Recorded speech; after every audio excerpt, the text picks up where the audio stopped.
Hi, it's Sadhana with integrativhealingwithsadhana.com, and I am here with an unboxing video today. I have received the beautiful Rebellion Tarot from Robin Cole. This is an indie deck that I pre-ordered, and I wanted to share it with you while it is still available. So let me show you what came in the package.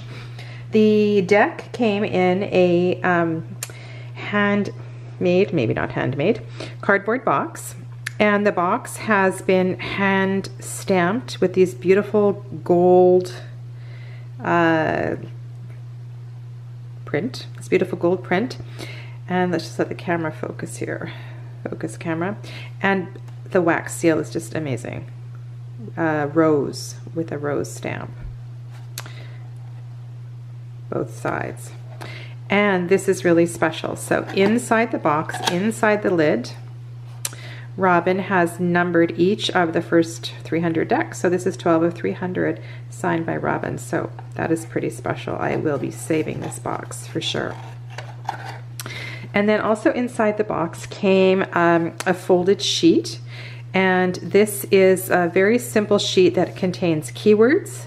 So for each of the majors, there's 3 keywords, and for each of the minors, there's 3 keywords. And the minors go with the same names, same suit names as the regular Rider-Waite-Smith deck. And so this is a Rider-Waite-Smith clone. It's just a different take with the artwork. Also in the bag came, it's kind of got a burlappy texture. The inside of the bag is lined, so it's fairly soft. It's almost rubbery actually, which will keep the cards nice, and nice durable double string, double pull bag. So let me move that out of the way. Move the box out of the way. So there is a PDF guide available for the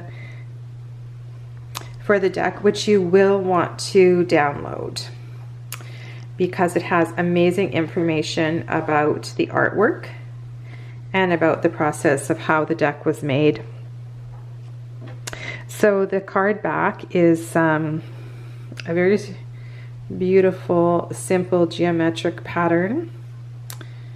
And the texture it's really nice. It's got a really nice finish, and looks like it's going to be really easy to shuffle. So I'm going to go through all of the cards fairly quickly and give you a little bit of information from the guidebook as well too, because it's really well done.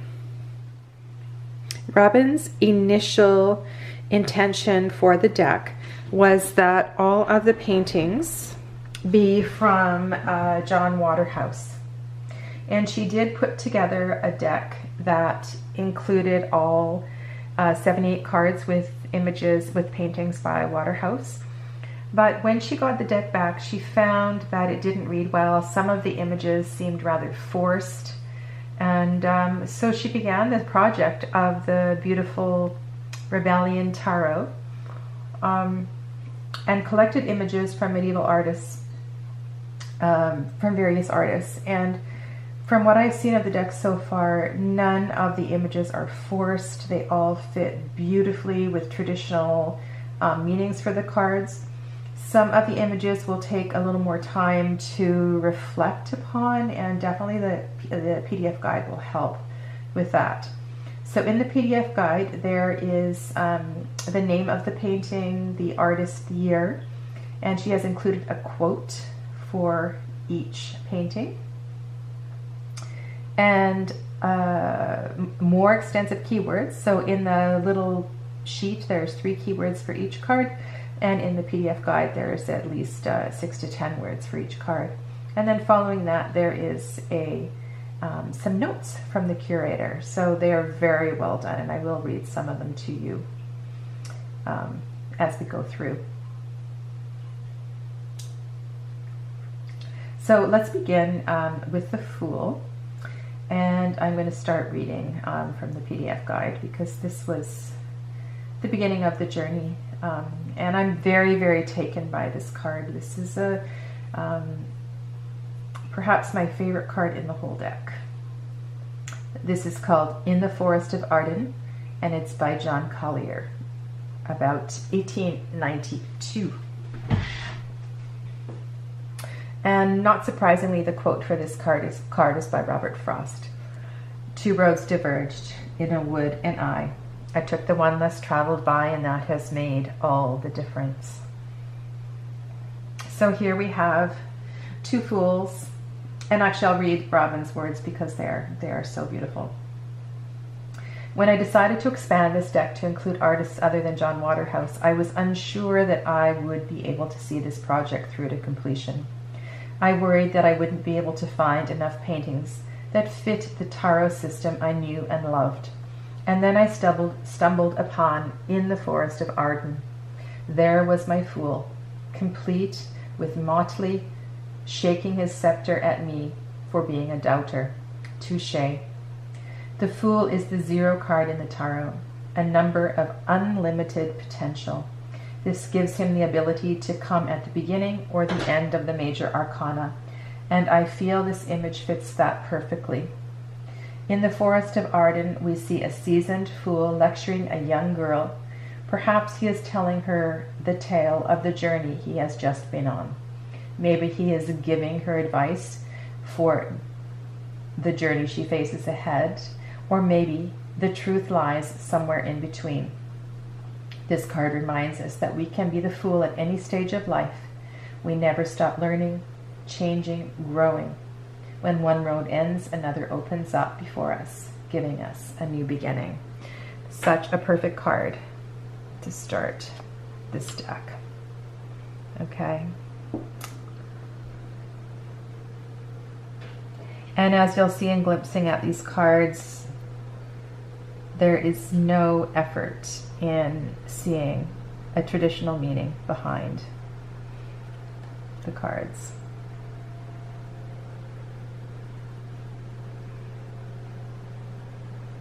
And I wonder what these artists, how they would feel seeing their artwork depicted as a tarot card. And this is actually you'll see in this deck, there's a lot of non-compliance to the sex of the card. So for example, this is a painting of Cleopatra by John Waterhouse. This is the Emperor card. So you may take issue with that. I haven't really given it much thought. The images work so well, and the power of the Emperor card is here regardless of the sex of the Emperor. So yeah, so give that some thought, because you'll notice as we get to the court cards, they are not all the same sexes as depicted by the word. The Hierophant. This is I really like this card. I have homeschooled one of my children for a period of time, and I like that this scene is, I'm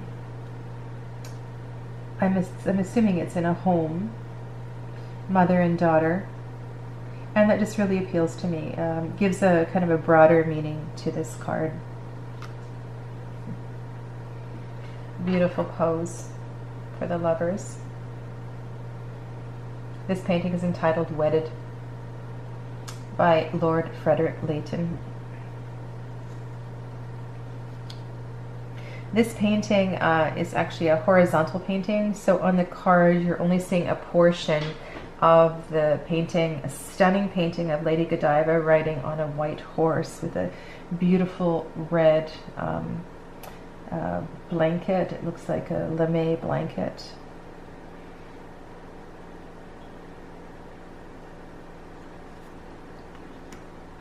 Strength, number 8, which means justice will be 11.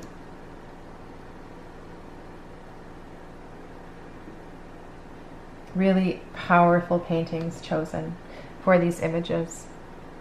A couple of the cards, I have looked through the deck once, and some of the images did make me turn to the guidebook. This was one of them. But I think if you look at it carefully, you will see that there is a musician in the background who is very successful. He has a crowd, he's captivated the crowd. The musician in the foreground is older and does not have an audience. The Wheel of Fortune is a card about ups and downs and learning how to navigate that, and knowing, learning that that is part of life's path, and that when we are up, to really enjoy those moments and to be in and be grateful for those moments. And when we are down, to know that the other side of whatever isn't really the optimal circumstances is that of joy. And so in a heartbeat, we could be the artist in the foreground or the one in the background. Justice.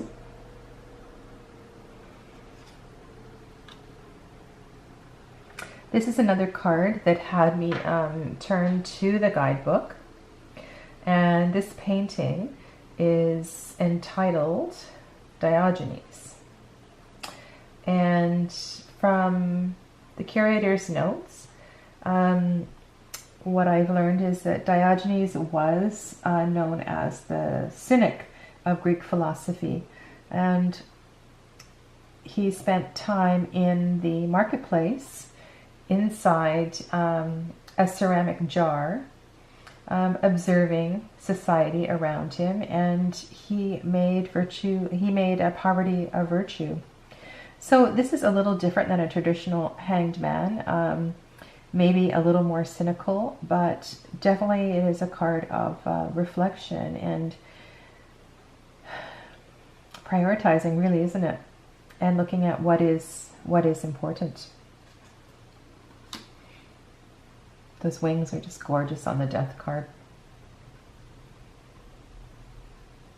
This painting is entitled The Lament for Icarus.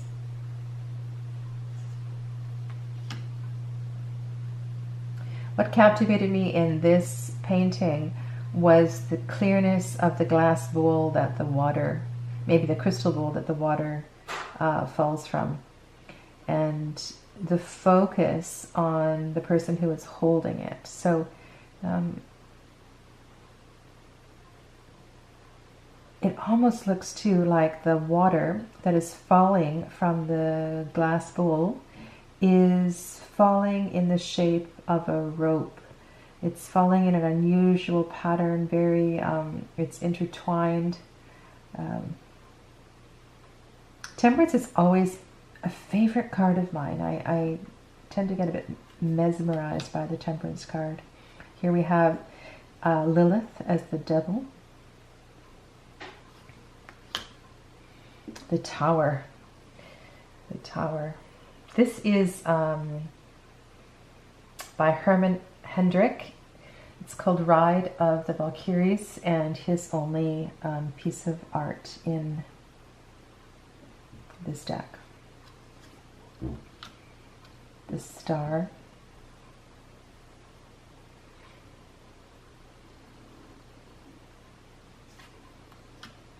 The Moon. And have a look at the Moon and the Sun side by side. Just beautiful cards in contrast with one another. The colors, the lighting, the expressions on the women's faces. Truly stunning cards to look at in contrast. Judgment.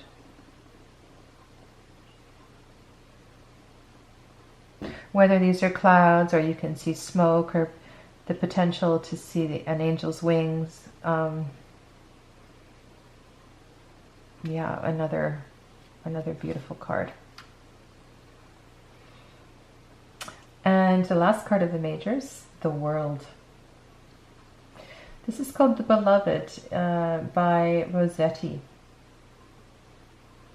And the quote that Robin chose was, "It always seems impossible until it's done."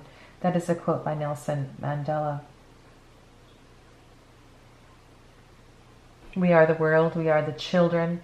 In all seriousness, seriousness though, we are. The world is made up by billions of souls, all traveling their own paths, seeking their own forms of success and completion. The world card not only signifies that we have reached those achievements and are now enjoying a sense of fulfillment, and who doesn't want that, but also reminds us that we are not alone at any step along the way. I think it's important here too, to acknowledge all of those around us that helped us to get where we are. All right, the Ace of Cups. I'll move a little more quickly here. And I'll just pause when we get to the court cards. This is Tristan and Isolde.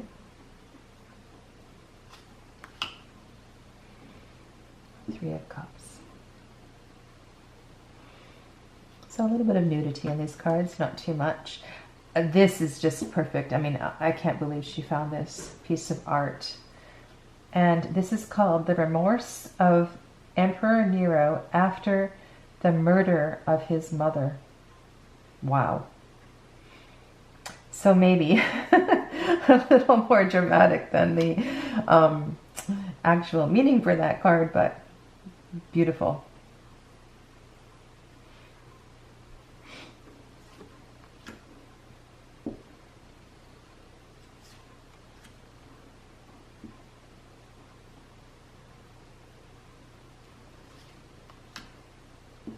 Very emotional Suit of Cups. 8 a little bit different. I mean, she's not leaving, she's not going anywhere, but definitely in contemplation of something. The name of this painting is Gone But Not Forgotten. The 9 of Cups. This looks like a proposal to me, but the name of the painting is called The End of the Quest by Frank Bernard Dixie. The key to being happy is knowing you have the power to choose what to accept and what to let go. Brilliant. Oh my God, this is so beautiful. It looks like a wedding to me. The painting is called My Fair Lady by Edmund Blair Layton. And here we get to, I think you'll find that all of the courts in this suit are females. So we have the Page, the Knight,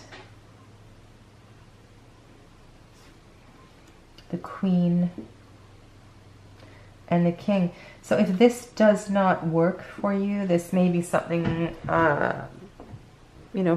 maybe a reason why you choose not to purchase the deck. But for me, this is, it works. I like that it's kind of beyond, beyond gender. And then we get to the Pentacles. So you'll see that we don't have any particular colors for the suits, but the art does definitely fit. It's not a stretch by any means. So traditionally, Two of Pentacles is about balance. The 2 represents getting down to brass tacks. Work takes work. There is no two ways about it. Following our dreams means doing the legwork, because there is no one out there who can or will give our dreams as much energy as we can. Gather ye rosebuds while ye may was inspired by the 17th century poem To the Virgins, To Make Much of Time by Robert Herrick. And I found its opening verse to vibe with my understanding of the Two of Pentacles.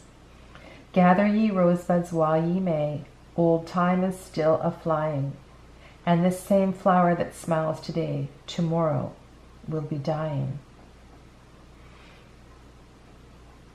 Finding balance. Finding balance is, isn't that something we all struggle with all the time? And what a perfect sequence of cards here, because these women are working. This may be a mentor. Robin, you've done an amazing job here. This is a stunning, clear picture. 4 of Pentacles. 4 of Pentacles, definitely a time of reflection. This card reminds me of the Four of Pentacles from the Thelema Tarot. Oh my goodness, I'm going to get it. Okay, so here is the Four of Pentacles from the Thelema Tarot. Do you see why I was drawn to that? This is another card that has so many layers of meaning and very similar in these two decks. Five of Pentacles. Oh, just a comment on the titles. So in the PDF, she talks about possibly putting a banner behind the title for each of the cards, where the placement is, and in the end, she chose the color that fit on the majority of the cards and chose not to put a banner. So there's nothing lost from the artwork. Five of Pentacles. So only one person pictured here, but quite a barren landscape. What happened to get that person in that situation? That Five of Pentacles, just for your information, it's called, in the larger picture, this is also a horizontal picture, it looks like a winter scene. It's called Blow, Blow, oh, it is the winter. Blow, Blow the Winter Wind by John Everett Millay. Perfect. Six of Pentacles. 7, 8. For me, the Eight of Pentacles is about refining your craft. And this card often comes up when people are looking for a new direction. Beautiful image here. I wish there wasn't the castle wall here though. Stitching the Standard. This is also a latent image. With extraordinary talent and extraordinary perseverance, all things are attainable. Yeah, I just don't like the castle wall, the separation there. 9 of Pentacles. 10. The Family.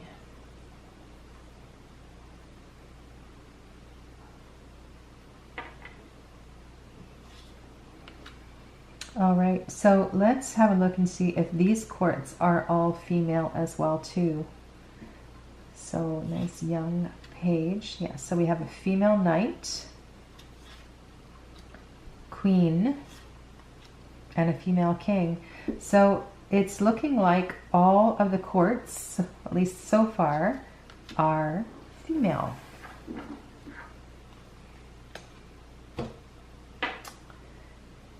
Ace of Swords. Wow. And being knighted by a queen.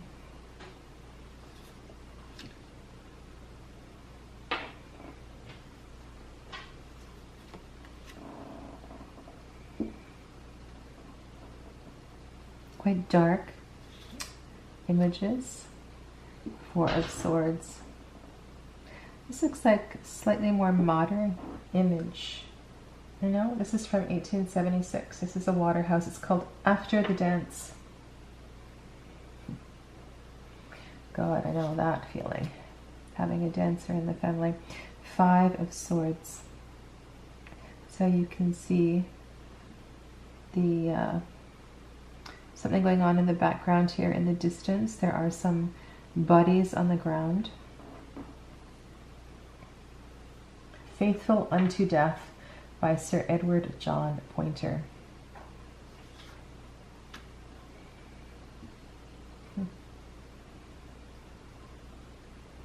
Another perfect painting for the image.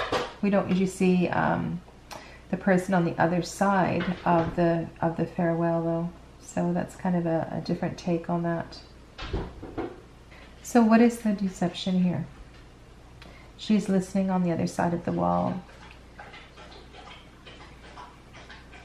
Is she witnessing, listening to the deception on the other side of the wall?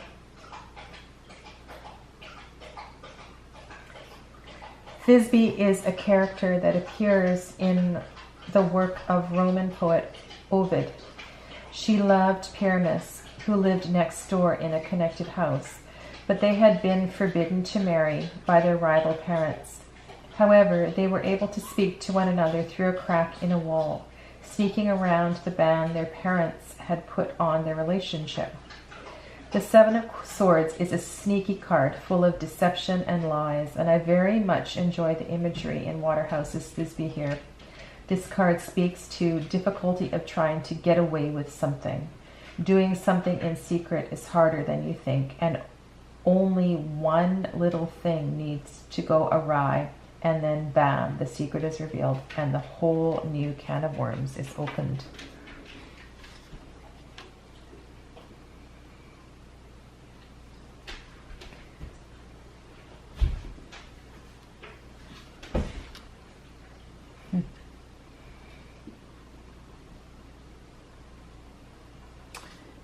And the 10.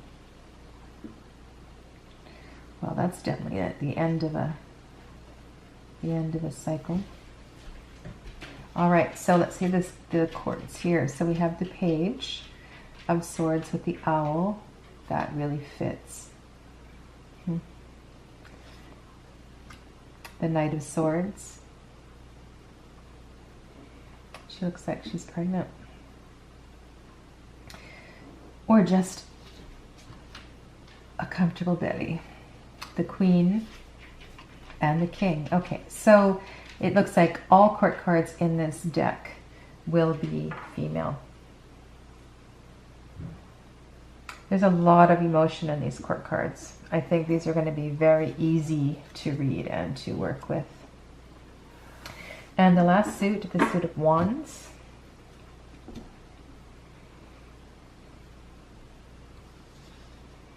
So the aces are all young women as well.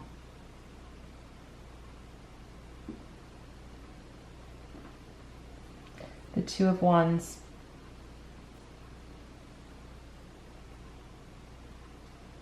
It's called a laboratory. Plans are nothing. Planning is everything. Dwight D. Eisenhower.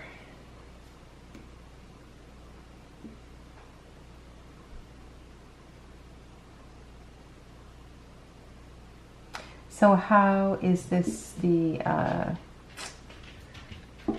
Three of Wands? So I haven't looked at this card. This is my first time seeing this card. Three of Wands. Usually we see looking into the distance. Opportunity is right there. Things are moving forward. This card is called A Stolen Interview. The world is always open, waiting to be discovered.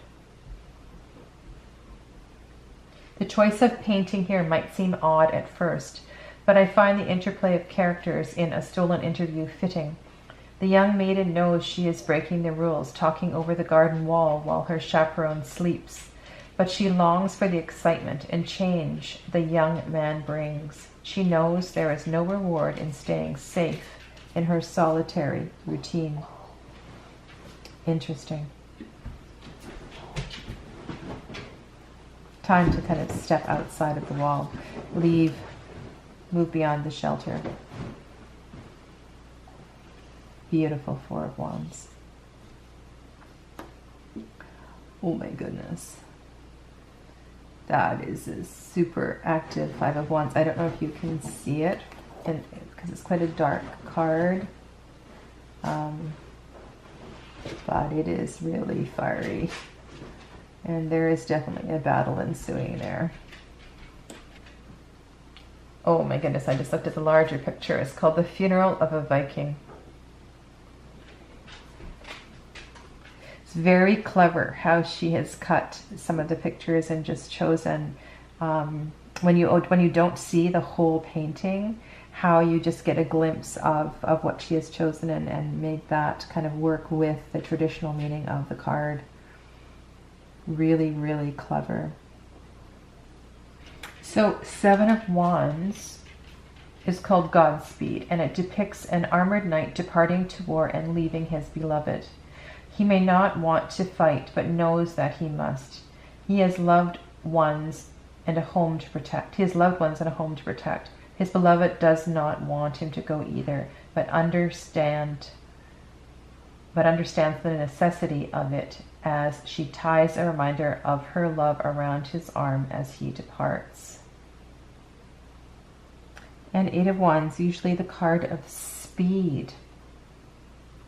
This is called The Rescue by John Millet. And this depicts a fireman rescuing 3 children from a burning house. So yeah, that definitely gets the message across.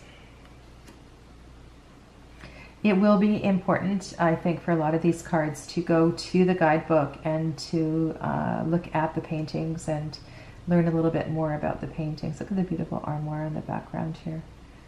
Amazing. 9 of Wands. That one's not too hard to read. And 10 of Wands. She has a burden on her back. She has a bundle of sticks on her back. So that is a perfect picture. All right. And then the last court cards, Page of Wands. Beautiful young soul. Knight. Queen. Isn't she stunning? And the King of Wands.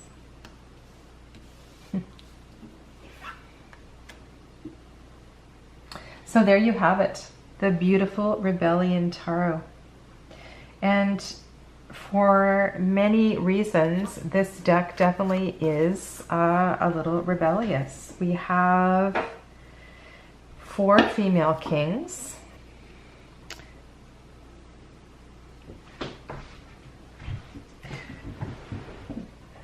The Beautiful Rebellion Tarot by Robin Cole.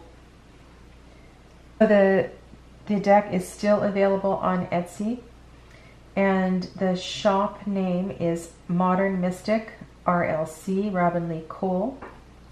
See how they shuffle.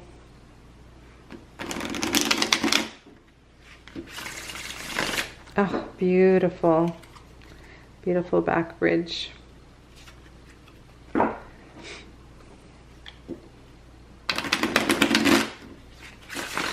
Yeah, they shuffle really nicely.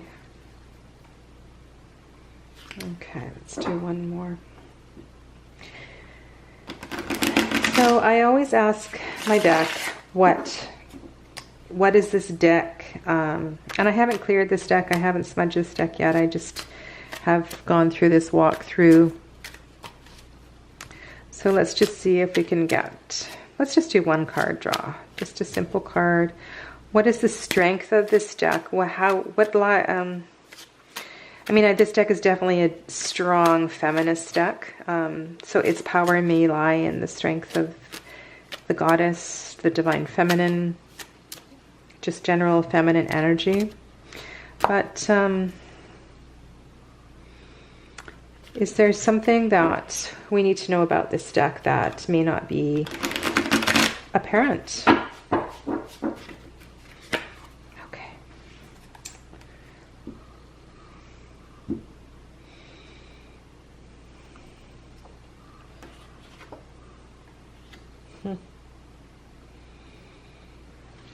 Ace of Pentacles.